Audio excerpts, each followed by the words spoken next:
Bom dia, a paz do Senhor Jesus. Este é o dia que o Senhor fez, portanto nos alegremos e regozijemos nele. O Senhor é bom o tempo todo e a sua bondade estende-se de geração a geração. Glória a Deus por mais um dia.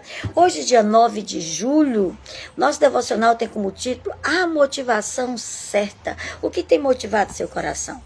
Qual é a sua motivação para levantar de manhã? Qual a sua motivação durante o dia? O que motiva você? Hoje nós vamos ver a motivação certa vinda da parte do Senhor Jesus. E o nosso capítulo de meditação, chegamos ao capítulo 6 de Efésios, o último capítulo. Estamos fechando hoje o livro de Efésios. Glória a Deus. Me dá só um minutinho que eu vou pegar aqui um negócio. Eu esqueci.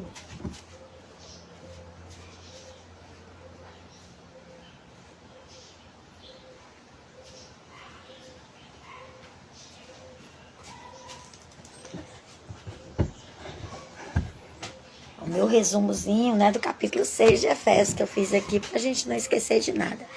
O capítulo 6 de Efésios, nós fosse dividir, dava para dividir em dois assuntos. O primeiro assunto são os valores familiares e domésticos, ou seja, aquilo que a gente necessita para viver bem em casa, com a nossa família e no trabalho, com os nossos patrões, com os nossos chefes.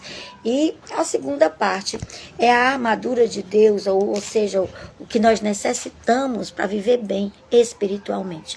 Então, o capítulo seria dividido nessas duas partes. Paulo, ele tem o cuidado de resumir, de nos lembrar o que cada esposo deve amar sacrificialmente as suas esposas como a si mesmo, como nós vimos no capítulo 5. Ele também tem o cuidado de lembrar que os filhos devem obedecer aos pais. E ele vai mais além. Lembrem-se, filhos, que esse é o primeiro mandamento com promessa. Quem quiser viver muito tempo sobre a terra, honra pai e mãe. E honrar é mais do que obedecer. Honrar é você cuidar. Honrar é mesmo que os seus pais não tenham sido tão bons para você, mas você se torna um bom filho para eles. Isso é honrar.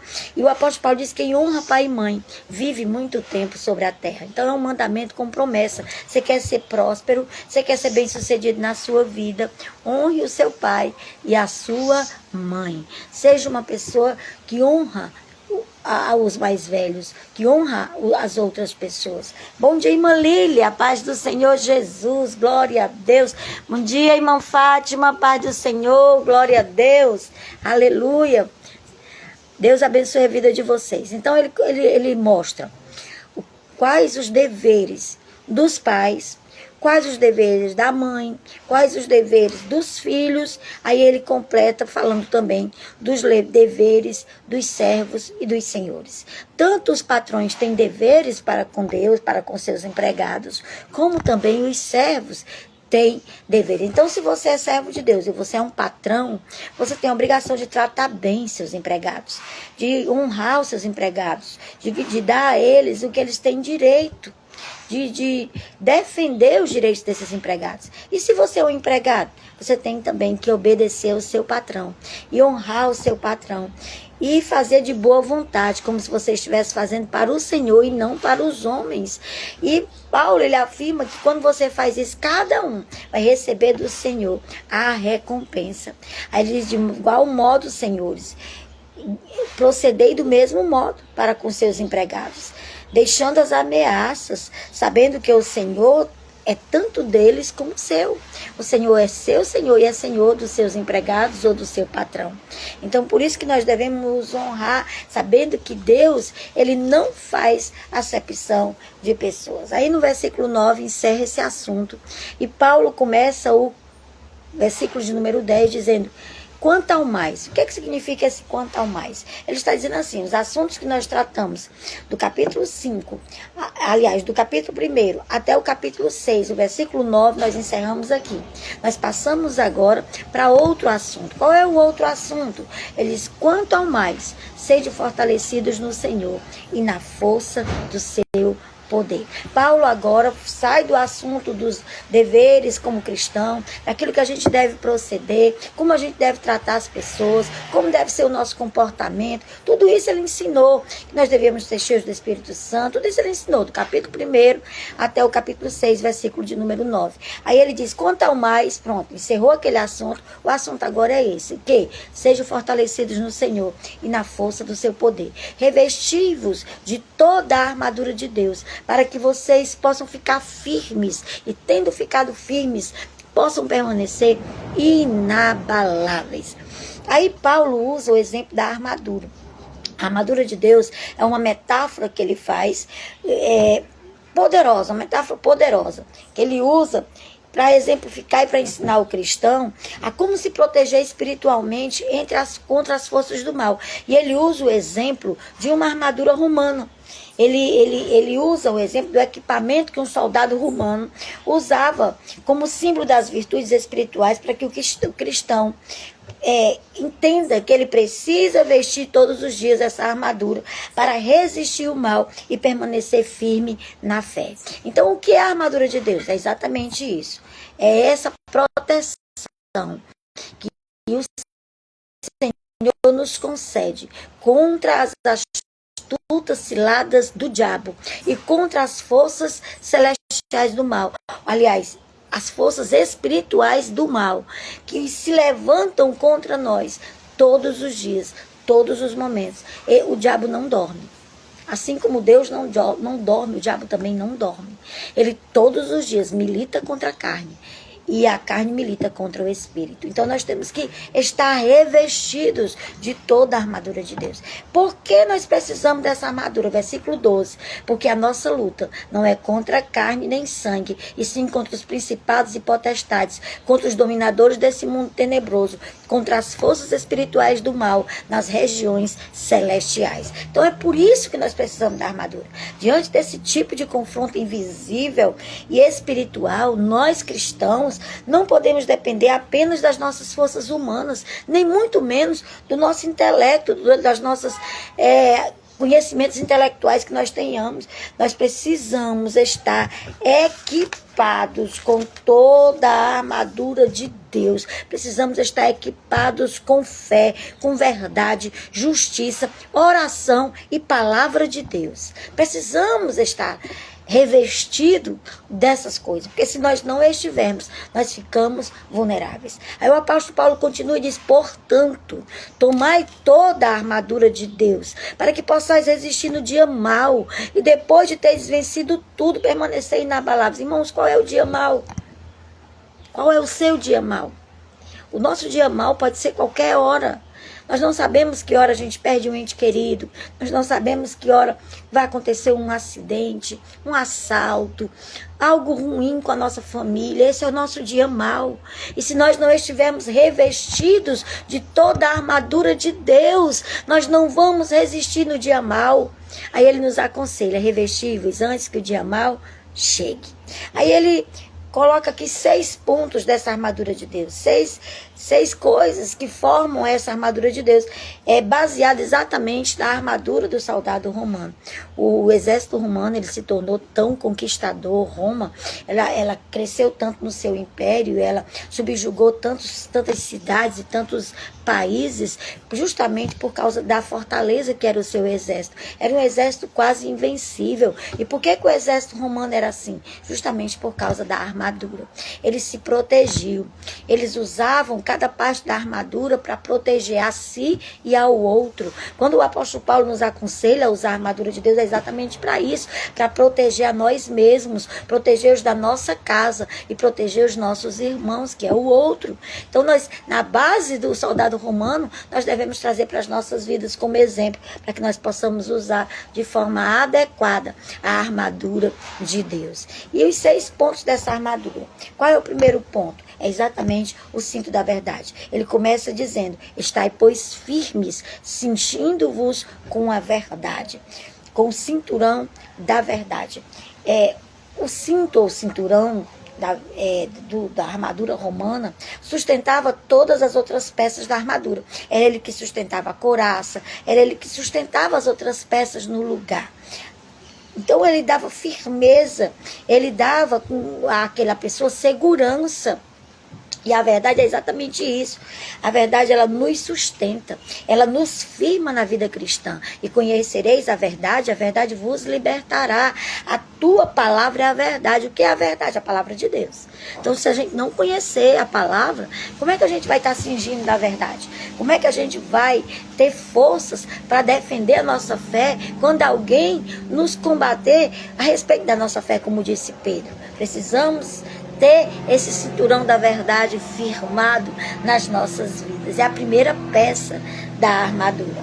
Aí a segunda peça é a couraça da justiça. Ainda no versículo 14 ele diz: vestindo-vos da couraça da justiça. O que era a couraça da justiça? A couraça do soldado romano era o que protegia essa parte do peitoral e também a parte aqui das costelas, que é uma parte mais sensível, de fácil ataque. E as costelas, não sei se você sabe, a principal função das nossas costelas é proteger o nosso coração. Quando a couraça protegia as costelas, protegia também o coração. Então a justiça, ela protege o nosso coração. Aqui representa tanto a justiça de Cristo, quanto a integridade das ações diárias nossas, das nossas ações diárias sejam íntegras, totalmente justas. Nós não podemos ser imparciais ou parciais, pender nem para um lado nem para o outro. Nós precisamos ser imparciais, nem para um lado nem para o outro, sermos justos, fiéis, como o ponteiro de uma balança. O ponteiro da balança é chamado de fiel, porque ele nem pode ir para a esquerda nem para a direita, ele tem que ser reto, ele tem que ser fiel. 1 quilo tem que ser 1 quilo. 1 quilo não pode ser 1 quilo e 1 grama, nem 999 gramas. 1 quilo precisa ser 1 quilo. Assim somos nós. Nós precisamos ser íntegros em todas as nossas ações. Quer comais, quer bebais, ou façais qualquer outra coisa, fazei tudo para a glória de Deus. Aí vem o terceiro ponto da nossa armadura, as sandálias do evangelho. Aí é versículo 15, que diz assim: calçai os pés com a preparação do evangelho da paz. Está pronto para anunciar o evangelho. É uma forma de avançar no combate. Você quer avançar no seu combate espiritual? Você quer ser mais do que vencedor em Cristo Jesus? Esteja preparado com o evangelho da paz. Esteja pronto para falar de Jesus aonde quer que você esteja. Na fila do pão, dentro do metrô, dentro do ônibus, na fila do banco, lá na feira, enquanto você faz suas compras. Esteja pronto para anunciar Jesus, para dizer que Jesus salva, que Jesus cura, que Jesus prepara e leva o homem para o céu. Esteja pronto para falar desse evangelho. Essa preparação do evangelho é uma forma de avançar no combate. Você quer avançar? Fale de Cristo. Fale do evangelho. O evangelho nos mantém firmes e nos move no propósito de Deus. É através do evangelho que nós nos movemos no propósito de Deus. Aí vem a parte 4 da nossa armadura, o escudo da fé, o versículo 16, a parte A diz assim: embraçando sempre o escudo da fé. Para quê? Para que com o qual vocês possam apagar todos os dardos inflamados do maligno. A fé, ela funciona como escudo diante das dúvidas. Os soldados romanos, eles usavam o escudo, era muito importante na batalha. Quando Paulo faz essa metáfora aqui, essa menção dos dardos inflamados do maligno, é porque naquele tempo a batalha, os exércitos usavam flechas embebidas em piche. Piche é o mesmo material que se faz asfalto. E eles tocavam fogo antes de lançar essas flechas. Então as flechas vinham encandeando de fogo, vermelhas, incandescentes, cheias de fogo. E os soldados romanos, os escudos eram feitos de couro curtido. Esse couro também, ele era feito uma preparação de cera para poder ele ficar bem resistente. Quando essas flechas inflamadas vinham, eles se juntavam os escudos e eles se defendiam e não permitiam que essas flechas inflamadas os atingissem ou atingissem os seus companheiros de batalha. Então a fé é exatamente isso. A fé, o escudo da fé funciona exatamente para isso, como um escudo diante de quê? Diante das dúvidas, diante das tentações, diante das coisas lançadas pelo inimigo, das mentiras lançadas pelo inimigo. Ele é o pai da mentira. Todo dia ele está dizendo que você não vai conseguir, que você não é capaz, que você é isso, que você é aquilo. Repreenda isso pela fé.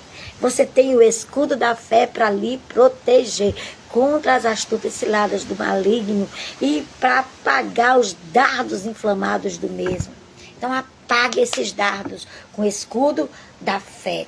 Ela é por meio da fé que o cristão confia, resiste e continua perseverando. É pela fé. A fé é o firme fundamento das coisas que se esperam e a certeza e a convicção das coisas que não se veem. Oh, glória a Deus! Que nós sejamos crentes cheios de fé, escudados pela fé, com o escudo da fé, para nos defender e defender os nossos companheiros de batalha, defender a nossa família. Por quinto lugar, ele fala do capacete da salvação. Versículo 17.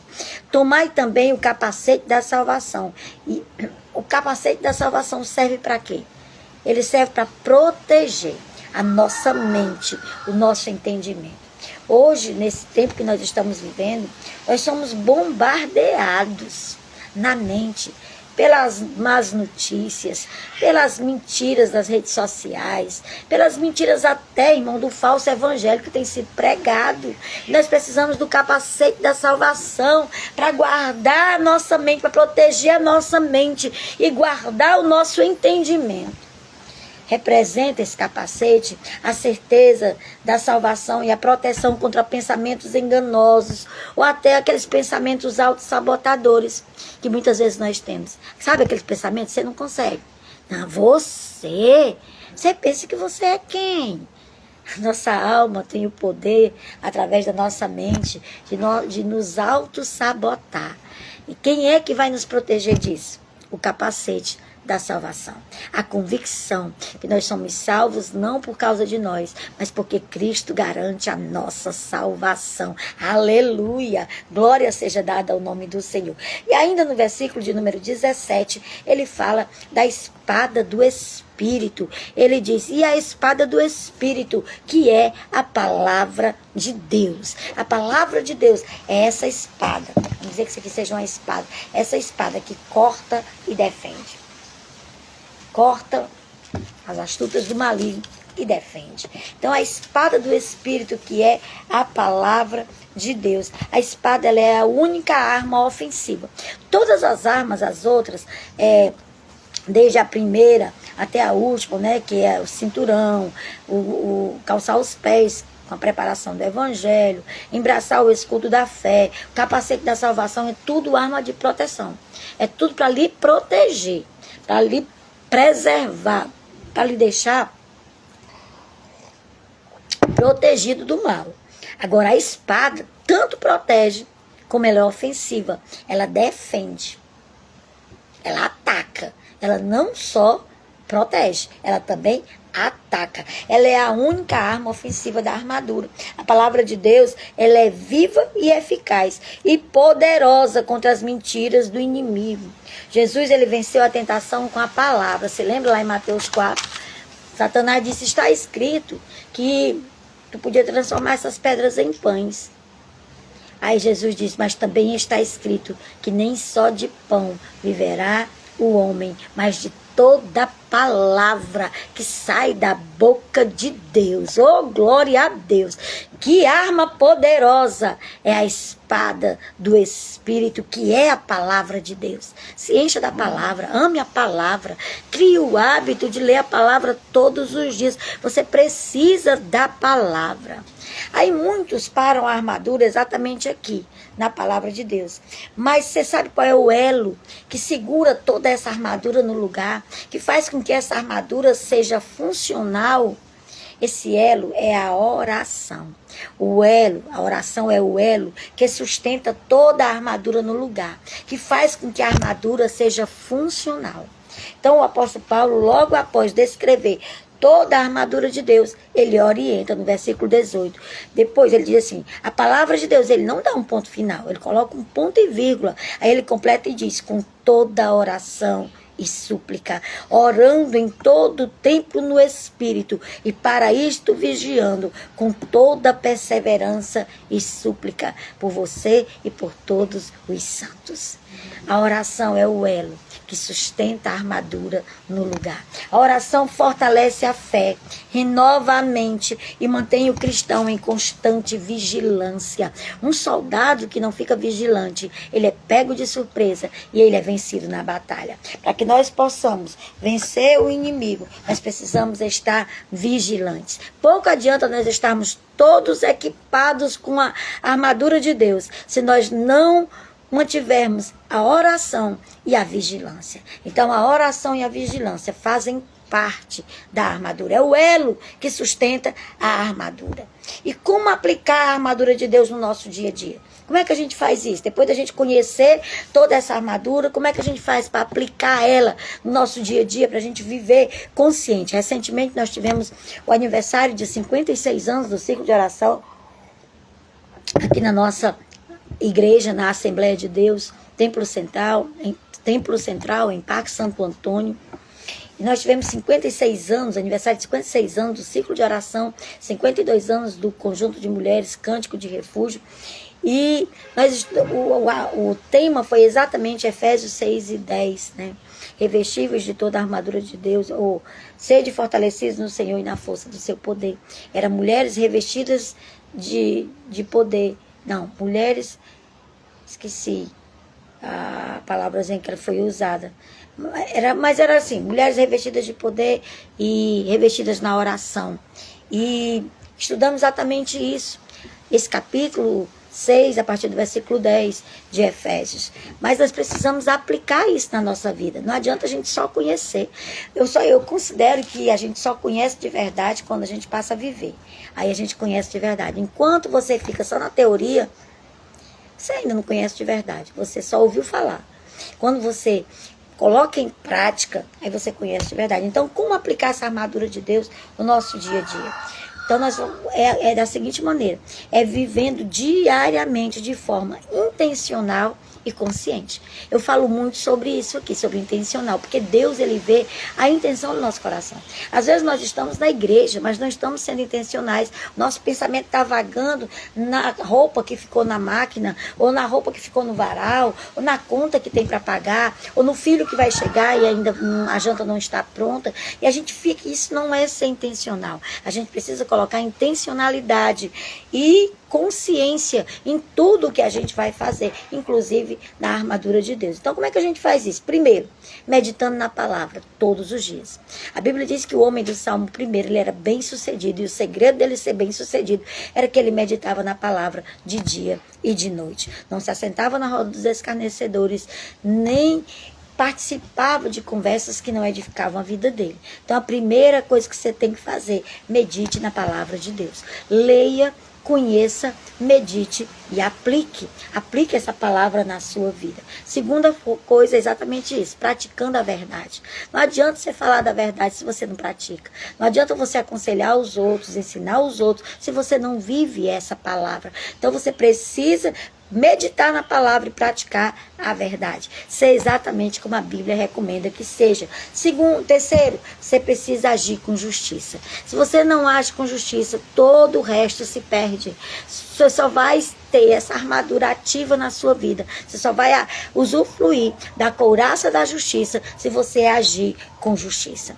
Depois, cultivando a fé, o escudo só vai ser eficaz na sua vida, só vai realmente proteger você e a sua família se você cultivar a fé. Cultive a fé. Ouça a palavra de Deus, porque a palavra de Deus tem o poder de gerar fé. A fé vem pelo ouvir, e o ouvir a palavra de Deus. Então, leia em voz alta, vai ser muito mais fácil de você guardar. Como professora, uma das coisas que a gente aprende quando a gente vai aprender sobre lecionar é exatamente isso, que a repetição, ela gera aprendizado. Na pedagogia a gente sabe disso. Então, você precisa ler em voz alta, para você mesmo ouvir e gerar fé no seu coração, cultivando a fé.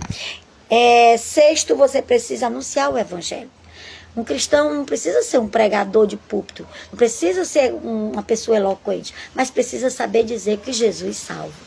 Então, todos nós, irmãos, sem exceção, fomos chamados para ser missionários. É a grande comissão. Quando Jesus foi assunto aos céus, ele disse: ide por todo o mundo e pregai o evangelho a toda criatura. A nossa função é pregar, não é salvar. Quem crê e for batizado será salvo. Quem não crê já está condenado. Então, é só pregar, é só anunciar. Você não precisa ser eloquente, você só precisa conhecer a palavra e falar da palavra. Às vezes, numa conversa normal, você cita um versículo e aquele versículo já impacta a vida de alguém. Então, nós precisamos anunciar o evangelho como parte da armadura de Deus. E por último, como é que você vai viver isso diariamente na sua vida, de forma intencional e consciente? É orando continuamente. O apóstolo Paulo nos ensina em 1 Tessalonicenses 5:17, orai sem cessar.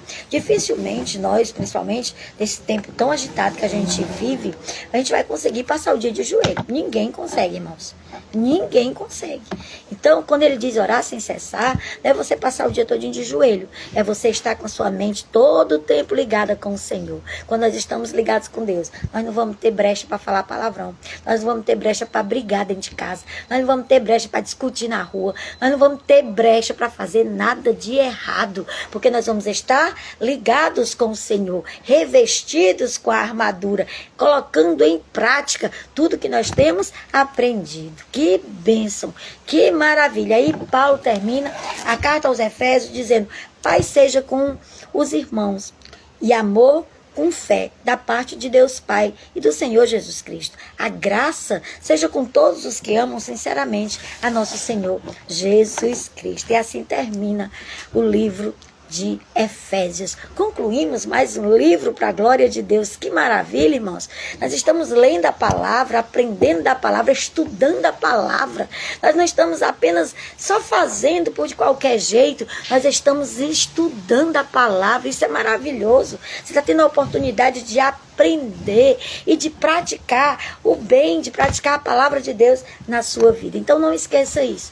Como é que você vai aplicar a armadura de Deus no seu dia a dia, vivendo diariamente de forma intencional e consciente, meditando na palavra, praticando a verdade, agindo com justiça, cultivando a fé, anunciando o evangelho e orando continuamente. E vigiando, não esqueça de vigiar. E assim você vai estar cumprindo a palavra de Deus. Mas vamos para o nosso devocional, né? Já está ficando muito longo. 9 de julho de 2026, nosso devocional, a motivação certa. Neemias capítulo 1 e versículo 11 diz assim: Senhor, que os teus ouvidos estejam atentos à oração deste teu servo e à oração dos teus servos que têm prazer em temer o teu nome. Faze com que hoje teu servo seja bem sucedido, concedendo-lhe benevolência deste homem. A oração de Neemias você já conhece, né? O texto lá de Neemias, quando ele sabe das notícias, como está Jerusalém, do seu primo Anani que vem e dá para ele as notícias, ele jejua 3 meses, ele rasga as vestes, ele se cobre de cinza e ele ora ao Senhor. E ele diz essas palavras, ele pede ao Senhor para que ele seja bem sucedido. Então o relato de Neemias ilustra uma verdade marcante. Ao descobrir a condição e a destruição em Jerusalém, sua cidade natal, ele se encontrava, da maneira que ela se encontrava, ele faz uma oração sincera a Deus. Quando você for orar, ore com sinceridade. Não maqueie o que você vai dizer. Uma das coisas que o Senhor mais despreza é quem usa máscara. Então seja sincero. Você está em pecado, confesse seu pecado. Você está com dificuldade em alguma área, diga para o Senhor que você está com dificuldade. Não fique fingindo para Deus. Não comece a oração, Altíssimo Senhor. Sabe? Comece a oração, Senhor, meu paizinho querido. Eu estou precisando disso. Eu estou passando por isso. Eu preciso da tua ajuda, paizinho. Comece assim, com sinceridade. Ele faz uma oração sincera a Deus. Na época, ele não percebia a extensão do poder contido em sua oração. A oração, quando alinhada à vontade e os propósitos de Deus, ela é sempre eficaz. Quando essa oração é feita em cima da palavra Em Isaías 62, ele nos ensina como orar. Ele diz que a gente deve orar como os guardas que estão em cima do muro. Esses guardas, eles não descansavam. Eles estavam continuamente, quando terminava o turno de um, o outro subia para o muro. Isaías nos ensina a orar dessa maneira, de forma contínua e de forma eficaz. Aleluia! Naquele momento, os muros de Jerusalém estavam em ruínas e a cidade estava desprotegida. Sem muros, significava que qualquer inimigo podia chegar ali. Sem muros, significava que todo mundo se considerava dono. Então, ele precisava daqueles muros. Era uma necessidade urgente. O coração de Neemias foi sensível para entender a urgente necessidade da reconstrução. E em oração ele foi ao encontro da vontade de Deus, de naquele momento começar uma obra para restaurar os muros de Jerusalém. O povo já estava ali há 115 anos do retorno, depois do exílio. Eles reconstruíram o templo, reconstruíram suas casas, suas vidas, mas os muros continuavam em ruínas. A cidade continuava sem portas, a cidade continuava vulnerável. Ao prosseguir com a história de Neemias, testemunhamos que Deus não apenas ouve a oração, mas também concede a ele uma visão que foi colocada em prática e trouxe restauração e alegria àqueles que viviam sem esperança em Jerusalém. É muito interessante, esses dias eu até escrevi sobre isso, eu não sei se eu compartilhei em algum grupo, não me lembro, mas eu escrevi sobre isso, que a maneira que Deus faz com que Neemias restaure aqueles muros é usando as famílias. Cada família fica responsável por um pedaço do muro. Tipo assim, 3 metros de muro, cada família. O que acontece? Em 52 dias, eles restauram todo o muro que há 115 anos não tinha sido conseguido restaurar. Sabe por quê? Porque quando nós estamos unidos, nós podemos fazer grandes coisas. Não é à toa que se diz que a união faz a força, e é verdade. A união faz com que a gente levante muros caídos, restaure cidades. Restaure a família, restaure a união, restaure o diálogo através da unidade, de trabalhar junto. Oh Deus, que coisa linda! Isso aquece o meu coração. Então Deus não apenas ouve Neemias, mas ele dá uma visão a ele, que ele colocou em prática e trouxe restauração e alegria àqueles que viviam sem esperança em Jerusalém. O coração do rei se voltou para o propósito de Neemias e ele colaborou grandemente com o projeto. Ele deu a madeira todinha necessária para a restauração. O material que eles precisavam para restaurar aqueles muros, o rei deu. Sabe por quê? Porque Neemias conseguiu o favor do rei. Sabe por que ele conseguiu o favor do rei? Porque primeiro ele orou ao Rei dos céus, ao Senhor dos senhores, aquele que tem os corações dos reis em suas mãos e inclina para o que ele quer. Então, antes de fazer, peça ao dono de todas as pessoas para inclinar o coração de quem você vai falar, com quem você precisa ser restaurado, para que seja restabelecido a paz e a unidade na sua vida e na sua família. Aleluia. Então o coração do rei, ele trabalhou de acordo com a necessidade de Neemias, ele colaborou grandemente com o projeto. Aprenda que quando seu coração está alinhado com o coração do Pai, não há barreiras que possam impedir você de avançar.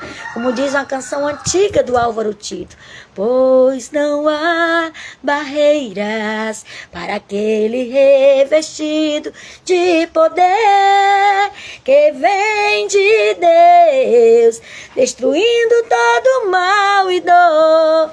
As mais altas barreiras tu irás transpor.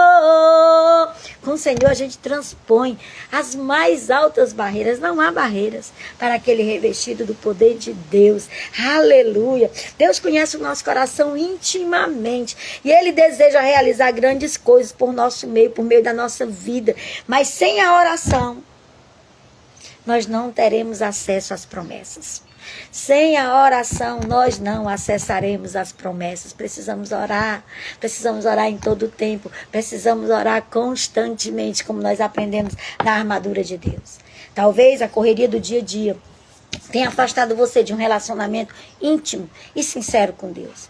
A partir de hoje, eu convido você a separar um tempinho do seu dia, nem que seja alguns minutos do seu dia, para conversar com o Pai, para conversar com o Senhor, para rasgar o coração e para ser sincero com Ele. Aleluia! Glória a Deus! Saiba que assim como Neemias, se você tiver a motivação certa, a motivação correta, é uma questão de tempo até que você acesse e alcance todas as promessas que Deus tem para a sua vida. Aleluia! E a nossa frase de hoje é: se Deus determinou, Ele é o Senhor do tempo. Não se preocupe com o tempo. Diz Eclesiastes 3, para todas as coisas existe um tempo estabelecido debaixo do sol. E a palavra de hoje é oração. Seja revestido de oração e chegue nas promessas do Senhor. Amém, meus irmãos? Glória a Deus! Concluímos mais um devocional e mais um livro para a glória do Senhor. Terminamos Efésios, amanhã a gente começa Filipenses. Filipenses é chamada a carta da alegria, porque ela é uma carta que aquece o nosso coração. Ela é maravilhosa, então não perca, será uma bênção para as nossas vidas. E sábado, nosso devocional presencial, nosso primeiro encontro presencial do Café com Palavra, será maravilhoso, então não fique de fora. Fale comigo no privado, fale comigo no WhatsApp, você que tem o meu número, e a gente vai estar juntos para a glória do nome do Senhor, em um momento único, em um momento ímpar, que o Senhor está nos proporcionando pela sua bondade e misericórdia. Ore por este momento, para que grandes coisas aconteçam em nosso meio. Amém, meus irmãos? A paz do Senhor, Deus abençoe. Deixa eu orar por você. Paizinho querido, eu quero te louvar e te agradecer, Senhor. Como é bom, Senhor, ler a Tua palavra, aprender a Tua palavra, meditar na Tua palavra. Nos reveste dessa palavra. Nos reveste com toda a armadura de Deus, para que possamos estar firmes e, tendo ficado firmes, possamos permanecer inabaláveis. Este é o grande desafio, Senhor, sermos inabaláveis, não sermos levados, meu Senhor, por ventos contrários, por ventos de doutrinas ou por qualquer outra coisa, mas que sejamos inabaláveis em Ti. Permanece conosco e nos ajuda. Abençoa o nosso encontro, ó Senhor amado, devocional, sábado, presencial, para a glória do Teu nome, porque é Tu que faz essas coisas. Em nome de Jesus nós oramos, pedimos que o Senhor abençoe os que estão aqui conosco nessa live e aqueles que ainda vão assistir esse vídeo. Toma as suas vidas nas Tuas mãos, resolve suas causas e peleja por cada um deles, em nome de Jesus e para a glória do nome de Jesus. Amém. Amém, meus irmãos, a paz do Senhor. Beijo no coração de vocês. Quem tem aí um amém para esta palavra, dá aí o teu amém. Vamos sair agora para a glória do nome.